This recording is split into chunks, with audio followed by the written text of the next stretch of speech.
Hey everybody, welcome to interview number 2 of my series, Scaling Your Divi Web Design Business. In this chat, I got to talk with Kroll Romana. Maybe it's Romana, not sure if I pronounced that right. She can correct me if I got that wrong.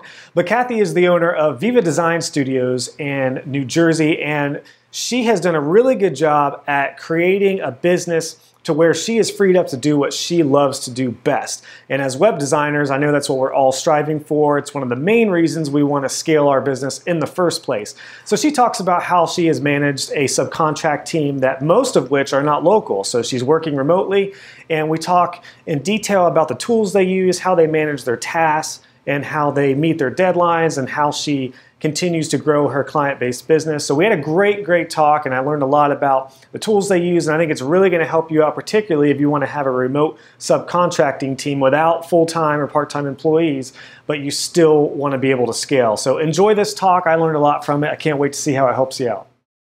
Kathy, thanks so much for taking some time to chat with us. Hi, Josh. Thanks for having me. Awesome. Well, I'd love, before we start talking about, scaling a business and some experiences that you have had with working with people, if you can just tell us a little bit about your business, Viva Design Studios, tell us a little bit about what you have going on and, what kind of projects you do and all that stuff.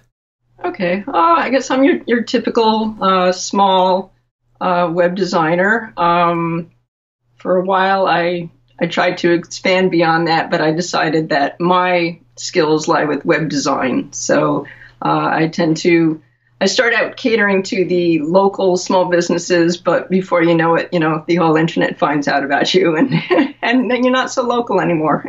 Awesome. Well, and so that probably leads me to my first question is, so you don't have any full-time employees, right? No. Okay, no. So you're similar to me, it sounds like, in the way of you kind of subcontract when needed. And I was just checking out your About page. And so can you kind of tell us about the setup that you have right now? So do you have people on hand to help you out when needed, or do you work with them frequently? How does that look? Well, what does that look like for you? Okay, so I started out with just me, realized that was not really going to work. You reach a point where there's not enough hours in a day or days in a week, or et cetera, right? So, so when I first started scaling, I reached out to about probably 6 people, and for a while I actually had 6 people on my About page, and realized there wasn't going to be enough work for 6 people. But so what I ended up with was I have a support person for maintenance, and a tech guy to help me with development. I tend to do most of the builds myself, but then sometimes you reach a point where there's some technology that's just a little beyond you. So I have a development tech guy, and I definitely don't touch SEO. I by no means think I'm any kind of master or know what I'm doing there. So from the get-go, I will tell the potential client, if you're interested in SEO or other services, here's a great referral for you. Gotcha.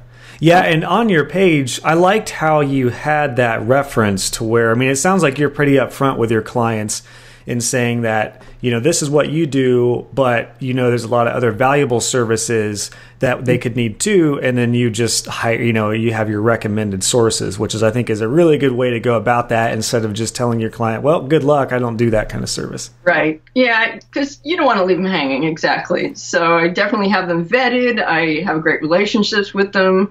And so you're saying, how do I do it? So the SEO and the maintenance, I definitely say, these are additional services beyond the project, and, they'll be invoiced separately. You will deal with them directly. I'll introduce you, and then you kind of go from there. Okay. My tech and development guy, he actually have on retainer, so I pay him a monthly fee, and we just I just throw work at him, and he takes care of it, as long as I stay within the framework of what he considers a fair amount of work. Okay, yeah, that would support. I was curious if you had a monthly retainer of hours, or if he just bills you as, depending on if he does work that week or that month. Right, yeah. Okay, yeah. Okay. So let me ask you this here, Kathy. When did you get to the point where you said, okay, I can't do everything by myself? Or did you kind of start from the get-go with the idea of, there's certain things that I don't do and I need to hire this out? When I first started 10 years ago, you don't really know what you're getting into, right? And you think you can do it all, and how much work can it be? It's just a website. That's all it is. It's just a website, right? And then you learn very quickly it is much more than that. And I did try to do it all for, maybe 6 years. I'm sorry. And that's also why I never seemed to grow past a certain amount of clients I could take on, or a certain amount of income you can earn, because you can only do so much work in a week. Mm-hmm. And then you think, I'll just work longer days, and then you work weekends, and then you have no life, and I have, I'm married and have 2 kids, and it wasn't working.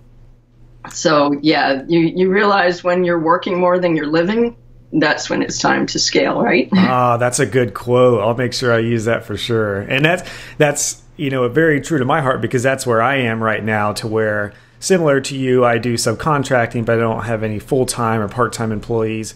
But I'm at that point where I just literally cannot take on anymore as a one-man shop. I'm at a point where, you can either charge more and work with fewer people, but I don't want to bail on my smaller, my small business clients, which sounds like we both cater to.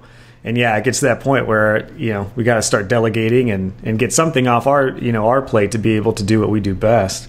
Right. And that's it. So then you find, what do you do best and what do you enjoy the most? Because that's why we're doing this, right? You want to, what's that? Work to live, live to work, that whole thing. Yeah. So you want to get it right so that you still enjoy going to the non-office every day. Mm-hmm. And so I lost where we were. Well, so on that, what's your, what's the kind of work that you love to do and that you're best at? I do like just doing the design. So that's why when I started to scale, I said, okay, where do I need help? Where can I lighten the load so I'm not working 14, 16, 18 hours a day? Mm-hmm. I would get up in the morning. I'm at the desk by 8. I'm here until 5 when the crowd comes home. I cook dinner, back at the desk. I go to bed at 10, but I wake up at 12 and up until 4 or 5 again. So wow. I'm not sleeping, not really family. It was crazy. Oh, gosh. And that was before you started scaling, right? And that was before I started scaling. So when I said I have to change something. So yeah, I said, you know what? I'm going to focus on design. It's what I do best. It's what I enjoy. What are the other aspects that have to be taken care of? And who can do that best for me? Gotcha. Yeah. Gotcha. And that's, it's so important, because for me, and I imagine you're probably the same way, the work that I don't enjoy, that I kind of feel like I have to do, just drains me. Drains my creativity, and then it, detracts from doing the work that I'm best at and that I feel like I'm meant to do. So for you, that sounds like it definitely came into place. At that point, how did you look for someone to fill those shoes? Did you go to the Divi Facebook groups? Did you have someone local? I went to the Divi Facebook groups. By then, I was probably in the groups for about a year, getting to know everybody, getting to know their strengths. And when it was time, I knew who I would work with well, and there's just a great bunch of people out there that are willing to help.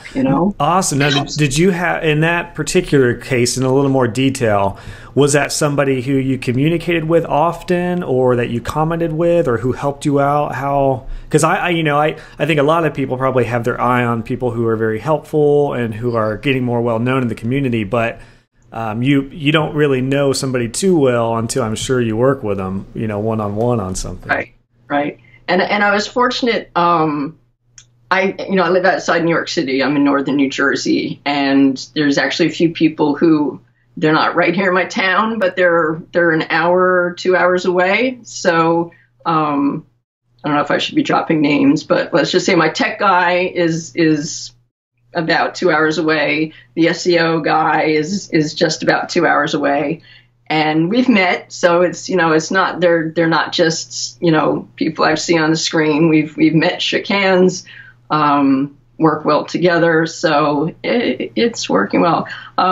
So I got a bonus with my tech development guy. He's pretty savvy with just the whole business stuff in general. So the other thing he helped me with was automating, which there's a big thing that, so many things I was doing manually. I was doing backups manually. Oh, okay. And so with my PHP admin or, and MySQL and downloading manually. Who does that? Oh, people who don't know any better, right? Yeah. FreshBooks, Trello, trying to think all the great tools. I was one of those early and hard to let go of Backup Buddy fans. I recently switched to Updraft. For all your backups and all my migrations and things like that. Stuff. Yeah, that made a big difference. Trello, the tech guy insisted, you got to get on Trello, because I just ping him on Facebook. He's like, I can't keep track of all this stuff. I can't keep track. Yeah. So then I email. I say, I can't keep track of all your emails. So we got on Trello, and what a great tool that is. Very, simple to use and efficient. And that's great. So let's go into detail on kind of what tools you guys use to collaborate, because it's particularly hard when you're not with somebody in an office or something. It's all online, which I think it's probably great that you're somewhat in the same vicinity as the people you're working with from a time perspective, as opposed to having somebody 6 hours ahead or something like that. Before we talk about tools, though, I did want to mention, so it sounded like for you, scaling your business not only helped you with the work that you didn't want to do, but I mean, it really brought a whole new set of it really increased your toolbox with someone else's expertise. And I didn't really think about that, but that's something to consider too, for somebody who's stuck as a one-man shop saying, well, I know, I have my tools, I do my process, and I don't want anyone else to mess with it. But think about how much time you could be saving with better methods, more automation, better tools, or things you just haven't thought of. So that sounds like that really came true for you, right? Yeah. Automating, having the extra hands to, keep all the things cooking. It freed up incredible amounts of time. I can take on more projects, but I can also take a vacation. Oh, that's awesome. And that's where I'm struggling right now. Is we're wrapping up 2017 while we're recording this right now, and we're getting ready to head into the new year. And I'm just at the point where I cannot take off more than about a week, otherwise I am just slammed. And of course, the week before and the week after are really bad, because you're either preparing to take a week off or you're catching up from that week off. And I've mentioned to a few people, my wife and I are expecting our first little one in May, so. That's kind of the basis of this series, is that, I really want to scale to get to a point, not that I just want to be lazy and don't do anything, but I want to be to the point where I don't have to work 12-hour days and, be able to take more than a week off when a little one comes. So that's great. I didn't mean to take us off on a tangent there, but that's a really good thought that, working with somebody else can bring some really good things. So talking about tools, you guys use Trello, which that's more for like project timelines and management, right? Right. We kind of use it in an informal way, because I do tend to just work on one project at a time. So we basically have the to-do column, the in-process column, the review column, and the finished, done column. Okay. And just any task that I need him to do, I'll make a card and stick it in the to-do pile, and then prioritize it, and what I want him to do first, and then less important stuff at the bottom of the stack. Awesome. And it just really keeps it not only moving, but things don't fall through the cracks, which is, that's important, right? Well, particularly for the web design process, I know I use Basecamp for all my project management, but it doesn't have the features that Trello has. Now, I've only played around with Trello, but it sounds like I've heard it referenced quite a few times, so I think I'm really going to look into it. But it sounds like from the process standpoint, to be able to visually see, where something is, when it started, who's on what, I can imagine with a remote team that's absolutely huge. Mm-hmm. So particularly for any of us who are visual, yeah, that sounds awesome. Now, do you guys use any other like Slack or any other communication tools other than just email or Facebook? I mean, I know, like you said, you don't want to ping people separately because that can be a nightmare, if you can't keep track of communication. But do you use any other tools for communication? Not really, because for the most part, in terms of tasks, it is just keeping those smaller tasks that I offload to the development guy moving along. The rest of it, I'm just keeping it going in my head or scraps of paper all over my desk. But that's just for me. But I don't have a big enough team, I don't think, to go beyond that. If I don't hear from him for a while on Trello, I'll ping him on Facebook. Okay. And does Trello, when you put a message up there or you put a task up there, do they get emailed and then, they can check it immediately, or do they just, daily go in to see what needs to be done? All of the above. Okay. Gotcha. It does. It pings you. It does send you an email. I think if you tag the person, it's almost similar to the notifications you get in any of the other tools like Facebook or Slack or any of those. Every once in a while he'll ping me on Facebook. Okay, I got all your messages. You don't have to keep tagging. I got it.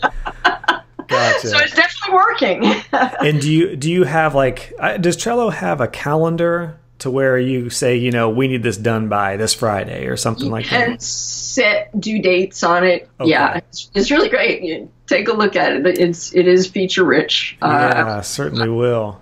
Yeah, and as a one-man shop, I'm sure you did this when you started too, you kind of have all of your deadlines and due dates in your head, but there's something about getting things on paper or getting things in a file or on something like Trello just to get it out of your mind, to free your head up, I think is just such a valuable thing. Yeah. I'm a little older than you guys. Like I said, when I'm working on stuff myself, if I got the day's events, and it's on paper, and I just stretch it out. You know what though? That's so valuable though. I'll show you. I have this little. It's called Action Day Planner, and I don't have anything on this week. It's the week after Christmas, so this is a blank one. But I just write down, my main tasks I need to do this week, and then I usually just jot down in each day the main things I want to get done. And there's a little column right here for my calls and email backs. And I rarely fill that up, for a whole week. And that's been huge. I try to keep things off of Post-it notes just because my desk can get real bad. But yeah, there's really no right or wrong tools. It's whatever works for you. But it sounds like Trello is definitely something I want to look into, at least from a project management process standpoint. Yeah, it works. It works well. Awesome. So it sounds like your tech and support. That's it sounds like you work with him frequently, more than anyone else, right? Yes. And then the other folks, like I know you're working with Tammy Grant and some other folks. So they build their services out separately. You just recommend them. Correct. Okay. Yep. Okay. Yeah. Gotcha. So that's really cool. And I think one reason this conversation is so valuable, Kathy, is because I know a lot of times I hear talks and I've seen things from big web design agencies, and it's so intimidating. I just can't imagine, managing 40 or 50 people, teams that big. And there's web design agencies that just churn and burn clients, and I've seen so many bad things in that industry. But I like your model, and I think your model is something that a lot of freelance web designers can look up to because it's so practical, and I think it's such a good next step from just being a solo freelancer. That's a great way to go about.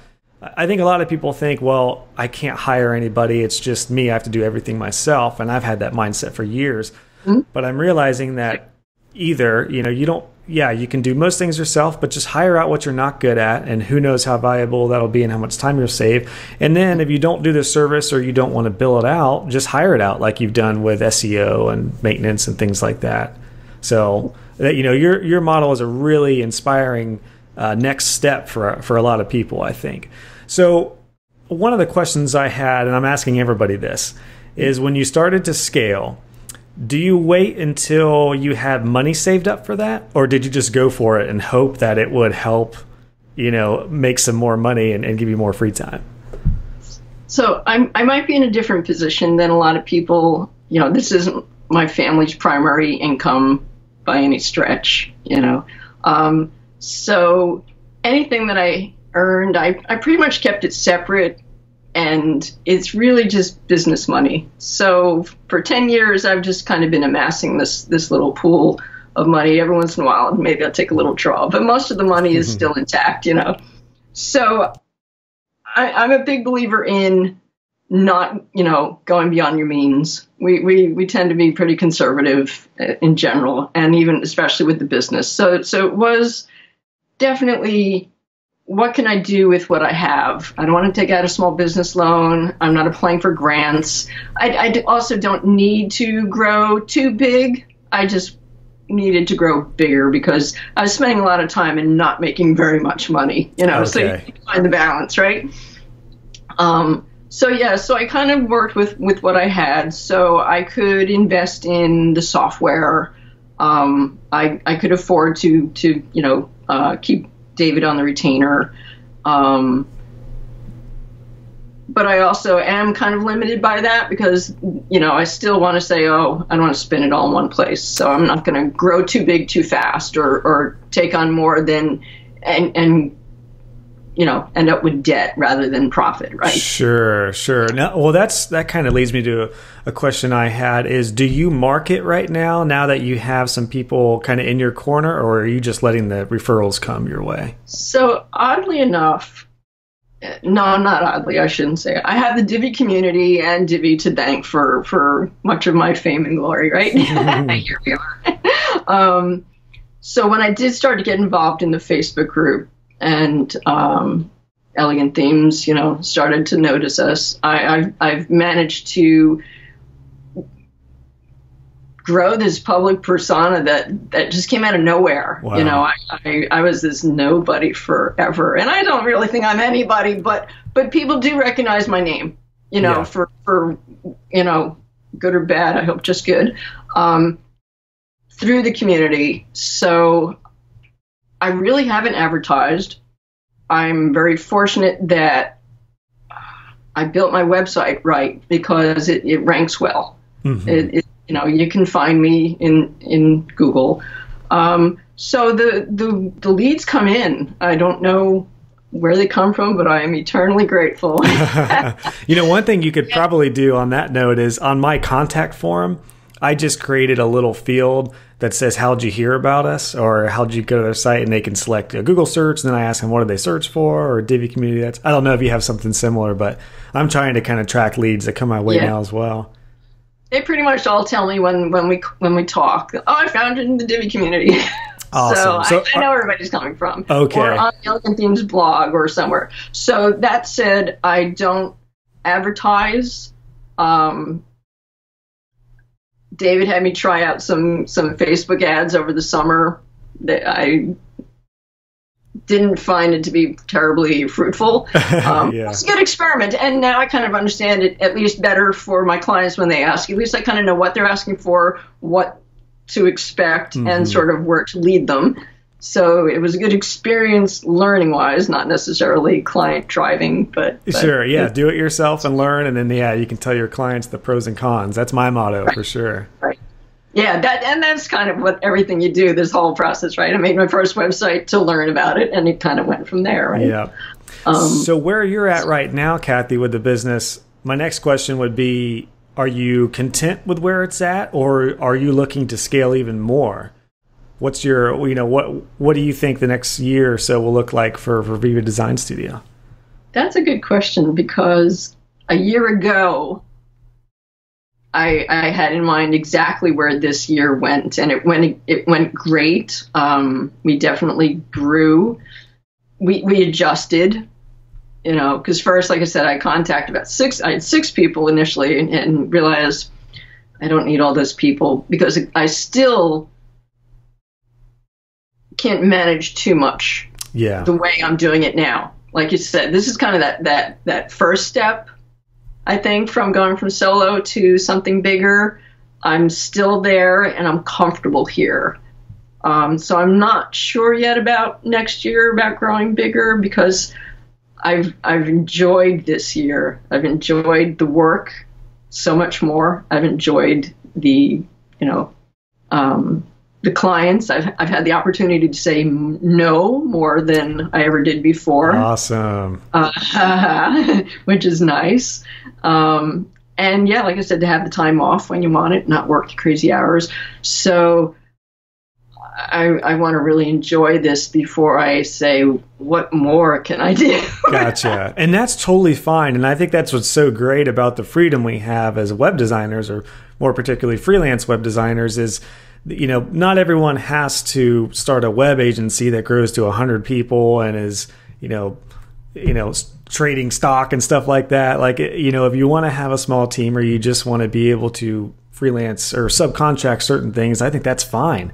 And it's so fascinating to me, the way that you can scale your business and the different varieties there are, because, every business is a different shape and size. And I think we're all pretty similar. It seems like the more people I talk to, the size clients are similar in being that they're small to medium-sized businesses. I know part of me, I have a team page, which is very similar to you. Like, I have people, and I say on there, some of these people collaborate when needed. There's nobody that's full-time. But one of the reasons I have that on there is for bigger projects. So if there's a bigger client who feels more comfortable with seeing a few faces as opposed to just one, I guess that's a benefit of scaling too. I didn't really think about that, but having a team page could potentially get you some bigger clients, and it could also weed out some clients, some problem clients who are like, well, I don't want to spend more than $300 if they have a team, Yeah. So I guess that's a good point of, kind of having some options there and having a team. But no, I think that's great. If you're happy and content with things are, that's really, what more can you ask for, Definitely. So that's good. We've covered, kind of what your team looks like, some tools. We've covered some really good things, and it's been pretty positive. Let me switch up the tone here and ask you, do you have any negative stories or things that you want to warn people about? Not throwing any names out, but just any situations that you would kind of warn people about scaling. Have you had any nightmare, situations or anything like that? It has mostly absolutely been such a positive experience. I think, was there anything negative? Maybe a little bit on the expectations of so now you have this new team of, and you think, oh, I can just have this person do all this stuff I don't like, and that person do all that other stuff I don't like, and people will do cold calling for me because nobody wants to do that, right? And all these, I had in the very beginning some pretty big expectations, and a lot of it didn't quite work. Again, not having people on salary, I think the whole maybe commission concept is maybe a little less appealing when you kind of think, oh, well, these are all smaller clients, so I'm not going to make a big juicy bite off of it anyway. Yeah. There's the motivation. So you learn, you adjust, and you change the model a little bit, and then so until you find what works. So expectations, and is that for you as the person hiring the work out and for the person doing the work, as far as both? Yeah. I definitely, obviously, I'm looking at it from my side and thinking, oh, I had these big visions of growing and just getting all the glory and the fun and getting rid of all the stuff I didn't like about it. And it didn't quite, it doesn't always work out that way. Gotcha. Yeah, and it's kind of hard, I'm sure, the mindset as somebody who has work to hire out is you probably don't want to have the mindset of, okay, I want to give this terrible work or this terrible client to somebody and pay them barely any money so I don't have to do it, because that's not going to bode well for that relationship for that person. So I think empowerment and opportunity is big too for anyone you work with. I know I was talking to Tim Streifler about that, and we both kind of talked about, when you're hiring people, to kind of give them the room to grow and, empower them to do more than what they're doing. And I think that's probably pretty crucial too when you're hiring out, even just subcontract work. Right. Yeah. So, and one thing I meant to ask too is, as far as the actual subcontract work goes, is, again, where you're at right now, you're just paying people. You really have one person that you're paying on more of a monthly retainer and things like that. But if you get a big project, a big potential lead, do you feel like you could handle it right now? Or, if you get a website that's 100 pages and they have a big budget and they want to hire you, do you take that on or do you pass on that? I do pass on that. And so what I did for a while, I was probably everybody's favorite person on Facebook. I would just give the leads away. I would, reach out to probably my 10 favorite people. Hey, I have this job. Anybody interested in it? And everybody, I'll take it. I'll say, here's the contact info. Or I would tell the client, here's some, people you can reach out to.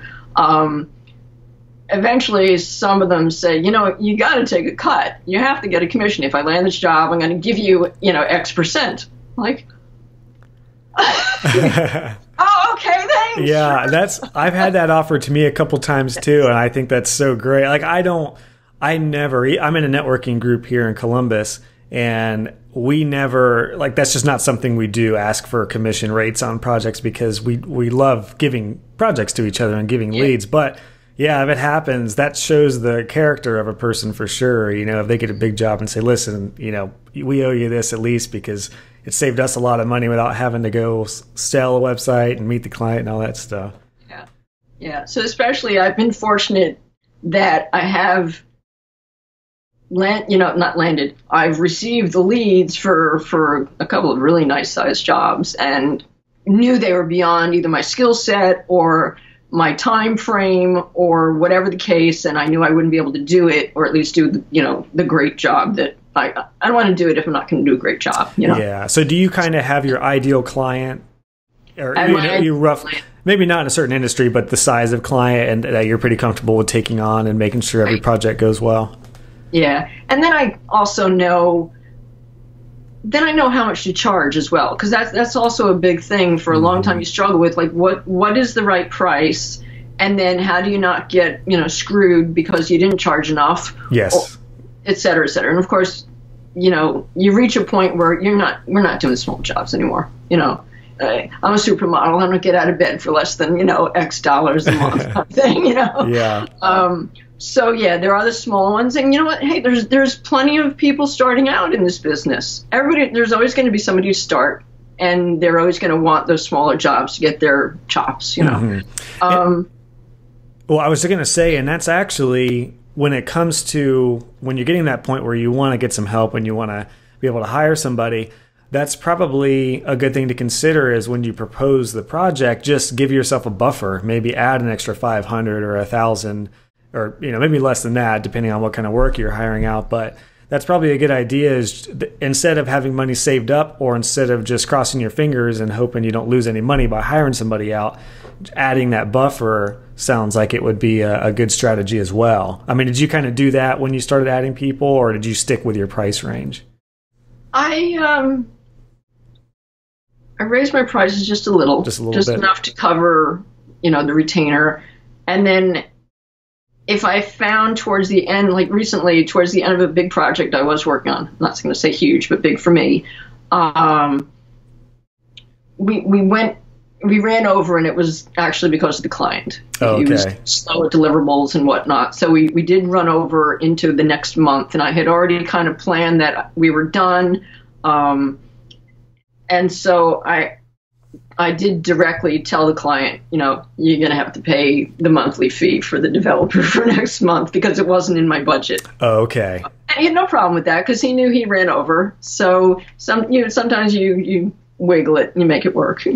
Gotcha. Well, that's a good. Now, was that like an hourly project then from the start, or was that a flat fee? It was flat. It was a package, but again, because he did go, he went way over the time.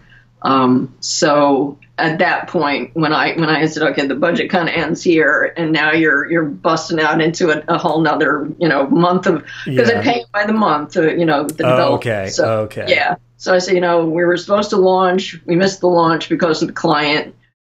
We're going to have to launch into the next month. I'm going to have to pay the retainer. You're going to have to pay for it because it wasn't in the budget. That's okay. That's cool. Because I usually do half up front and half upon completion, which has pros and cons, but I suppose a monthly billing cycle, and with a due date, I'm sure that's a way to kind of protect yourself and safeguard yourself. But you're not alone. I have a client that is just over a year without getting any content to me, but they say they still want to do the site. So now I realize now I have a couple others that have lasted, 3 or 4 months, but that's by far the longest. But they paid me half up front. But part of me is like, okay, I should probably revise my contract to say, we don't start by this date. The project is void, no refunds or something like that. Something like that. You definitely need a good contract. That's important. Awesome. Well, this has been great, Kathy. I think we've covered some really good things. We've talked about tools, kind of where you're at. I like that, you're in a position where, like you said, you don't feel like you need to be this huge company. You're content with what you have. And I realize everyone's life looks different and everyone's budgets and finances look different, but it sounds like this is a full-time job for you, right? This isn't like a side hustle or anything. So but even though it's not your family's main income, it's pretty cool that this is a really freeing option for you guys, I'm sure, with you being able to be home and all that. So that's really cool. Do you have any kind of parting thoughts or any advice for somebody who's wanting to jump up to that next level, kind of like you and I are at right now?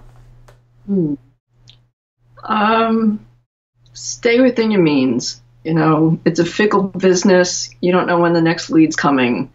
So if, like I said, if you're going to go in and get loans or somehow extend yourself financially, just don't go too far. Because you don't know when that next job is really coming. Gotcha.